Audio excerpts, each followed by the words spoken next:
Betsy Bell lay awake in her bed, the whispering voices swirling around her like a chill breeze. The moonlight filtered through the window, casting ghostly patterns that danced on the wooden floor. Her heart pounded in her chest as the whispers grew louder, their words unintelligible but filled with malice. "Are you here to torment us again?" she whispered, her voice trembling. The Bell family sat huddled together, their faces lined with worry and exhaustion. John Bell, the patriarch, sat silently, his gaze fixed on the floor. His once strong demeanor now seemed fragile under the weight of the unseen force tormenting them. Betsy looked at her father, a mix of fear and determination in her eyes. "We must find a way to stop this," she said, her voice firm despite the quiver of fear. Betsy cautiously stepped into the barn, her lantern casting a weak glow that barely pierced the darkness. She could feel the presence, a cold, oppressive force that seemed to press against her from all sides. Suddenly, a shadow darted across her vision, and she gasped, nearly dropping the lantern. "Show yourself!" she demanded, her voice echoing in the empty space. John Bell sat at the table, his face pale and drawn.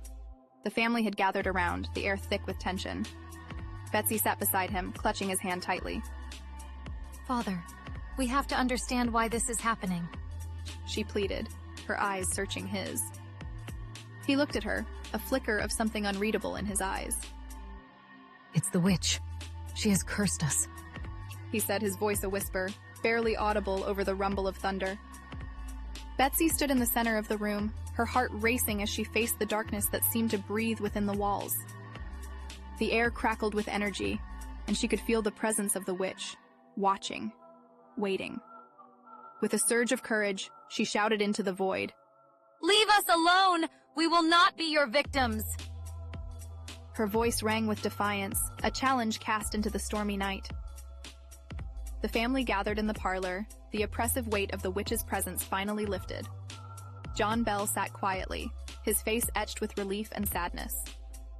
Betsy stood by his side, feeling the shift in the air, the release of the hold the curse had on them. "We will find peace now," she said softly, her voice carrying a quiet strength. The Bell Witch had been confronted, and though the scars remained, the family knew they would endure whatever came next.